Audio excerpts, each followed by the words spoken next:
Beneath the calm waves of the South China Sea lies a ticking time bomb. What if I told you that this seemingly peaceful ocean could trigger the next global conflict? It is the region where superpowers clash over invisible lines, and tiny islands hold the key to trillions of dollars in resources, control over global trade routes, and untold military power.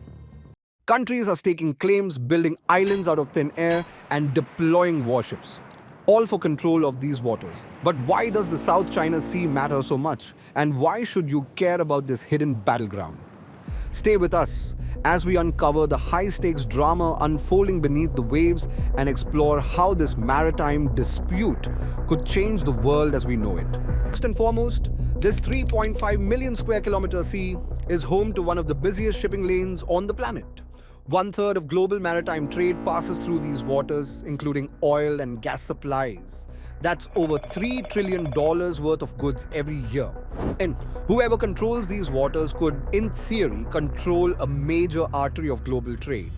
But there's more than just trade routes at stake. The South China Sea is believed to hold massive untapped reserves of oil and natural gas, possibly up to 11 billion barrels of oil and 190 trillion cubic feet of natural gas.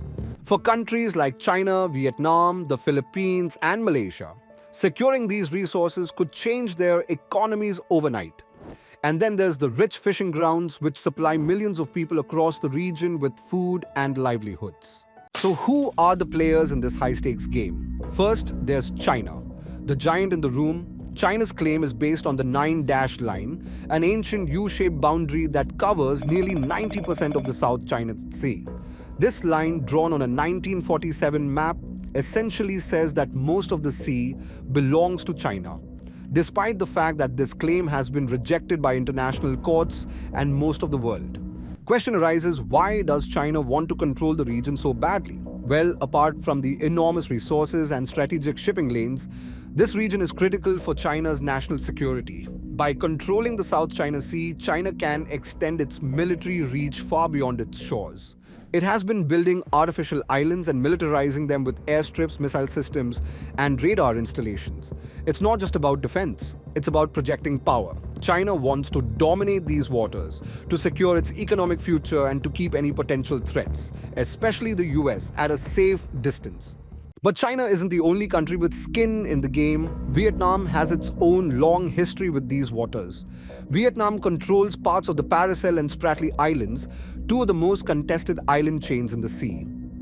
These islands are scattered but strategically crucial, and Vietnam has fought fiercely, sometimes literally, to maintain its presence here. Like China, Vietnam sees the South China Sea as a lifeline for energy, trade, and food security. Then there's the Philippines. In 2016, the Philippines scored a major legal victory when an international tribunal ruled that China's Nine-Dash Line had no legal basis. But despite the ruling, China continues to assert its claims and tensions remain high. And Malaysia and Brunei also lay claim to parts of the South China Sea, though their stakes are smaller. For each of these countries, the South China Sea offers not only economic benefits, but also something much more vital: sovereignty. Controlling parts of the sea means defending their borders and ensuring access to their own resources. But standing in their way is China's ever-growing influence and assertiveness. So how did things get this complicated? At the heart of the dispute is a tangled web of history, international law, and modern geopolitics. China's Nine-Dash Line, the claim that engulfs most of the South China Sea, is based on ancient maps and centuries-old voyages. But it doesn't hold up under modern international law, specifically the United Nations Convention on the Law of the Sea. United Nations Convention on the Law of the Sea grants countries rights to areas of the sea up to 200 nautical miles from their coastlines, known as an exclusive economic zone or EEZ. The problem is many countries' EEZs overlap, and China's claim based on history cuts right through them. Despite the 2016 tribunal ruling, China has dismissed the decision and continued its activities in the region. And it's not just legal battles being fought. China's island-building campaign has alarmed not only its neighbors but also global powers like the United States. The US insists on maintaining freedom of navigation through these waters and has been conducting freedom of navigation operations, essentially sending its warships through disputed waters to challenge China's claims. The South China Sea isn't just about islands and waters, it's a battleground for power, resources, and control that could reshape the balance of global politics.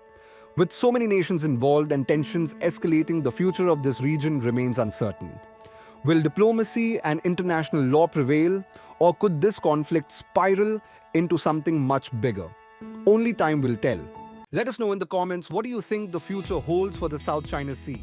If you found this video insightful, make sure to hit the like button and subscribe to the channel for more deep dives into global issues like this. Don't forget to turn on notifications so you never miss an update. Thanks for watching, and we'll see you in the next video.